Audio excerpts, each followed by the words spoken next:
ስለ ኢትዮጵያ እንዳወራና እንዳላወራ የሚከለክል ተላልኮ ስለለመደ ተደብቆ ዛሬ መናገር ስለለመደ ደግሞ ከአማርኛ ውጪ ስለማይችል አሁን እዚህ ውስጥ ያሉ የኦሮሞ ልጆች ሁለት አድቫንቴጅ ነው የሚመጡት።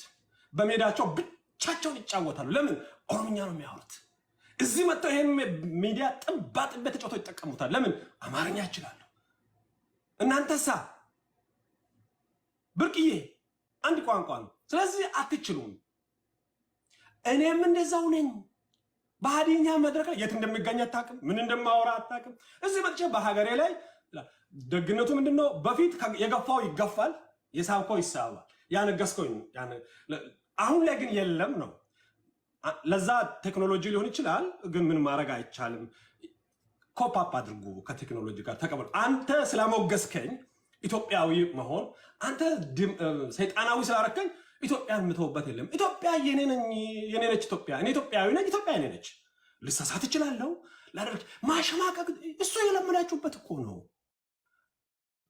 5 6 7 ዓመት ሆነን እኮ ገመዳፍ ስትሉ እሰይ ገመዳፍ ቢሆን እኮ በዛ ገመዳፍ ነው ወግ በዛ ላይ የምቀጠቅጥልህ። እዚህ መጥቼ አማርኛን ለምጄ መሰለኝ መጥቼ የሚፈተፍትልህ አማርኛን ስለለመስኩ መሰለኝ ማምስህ ለዛ መሰለኝ ማንጨረጨረ ሰው። አንተም አንድ ነገር ልምከር፣ ከቻልክ ኦሮምኛ ልመድ።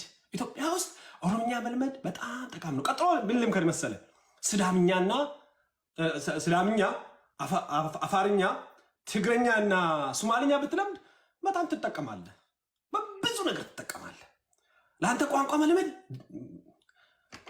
ኢትዮጵያ ውስጥ ወደድክም ጠላም የማይመለስ የሞተ ዘመን ብኖር ማለት ነው። ኦሮሞን አዋርዶ ቄሮን አዋርዶ የምኒልክ ቤተ መንግስት አይገባም።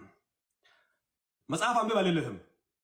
ወደ 4 ዓመት 6 ዓመት ሂድና ቄሮ ፈንቅሎ በሰላም ቤተ መንግስቱን አስተካክሎ አስገብቶ እያስለቀሰ ነው። ማንን ነው የሚያስለቅሰው? አልቃሻውን ነው። የአማራን ህዝብ አላልኩ። ያ ቄሮ ብትሰድበው ምንም አይመስለውም። አይ ዶንት ቲንክ ሶ የሚመስለው። ለምን? ታንክ ፊት ቆሞ ነው ያደረገው። ያን መጽሐፍ አንብበልልም። የድሮ መጽሐፍ ባይዝ ነው። አንደኛውም አሁን ታሪክ ማናምነውም ለዚህ ነው። ባይዘው እኔ ታሪክ በጣም ማመንት ይቻላል።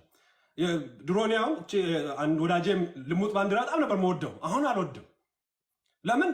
እሱን ለብሶ ነው የሚሰድበኝ። እሱን ለብሶ ነው የሚወጋው። አዲስ ናሬሽን ግን እየተፈጠረ ያለው አስተውላችሁ ከሆነ ቤት ውስጥ ያላችሁ ፋኖ ነኝ ባዩ 100 ዓመት አማራ ክልል እንደ ጦስ ኖሮ ቢሽከረከር ምኒልክ ቤተ መንግስት እንደማይገባ በደንብ አውቋል። እሱንም ትላንትና ምሬ ወዳጆ ይሉታል እነሱ። ምሬ ነግሮታል። አጠቃላል ምሬ ነግሯቸዋል። አትቸኩሉ፣ አትሰልቹ ብለዋል። ሰው እነሱ የጠበቁት በ24 ሰዓት ከዛ በ6 ወር ያ እንደማያን ሲያውቁ ግን አዲስ አበባ ላይ መሸሸግ ፈልገዋል። አትለጠፉ፣ አትሳፈሩ፣ አጥንት ኑራችሁ ቁሙ። ግባችን ይሄ ነው በሉ። ከሌሎች ጋር ይሄ ነው። እስቲ ከኦሮሞም ይሁን ከሌላ ብሔር የፈጠራችሁት አንድ አሊያንስ ንገሩ። አንፈልግም ትላላችሁ። እዛው ስትሽከርከር ትኖራለህ። ፖለቲካ ሳይንስ፣ ፖለቲካ መተባበር፣ ፖለቲካ ጉልበት ነው፣ ጌም ነው። ያ ካልገባ ድገመው። መልካም ጊዜ ስለሰማችሁ ቴንኪው ደሱ፣ ከልብ አመሰግናለሁ። በነገራችሁ ላይ ኢትዮጵያ ውስጥ ያሉ የሚታገሉ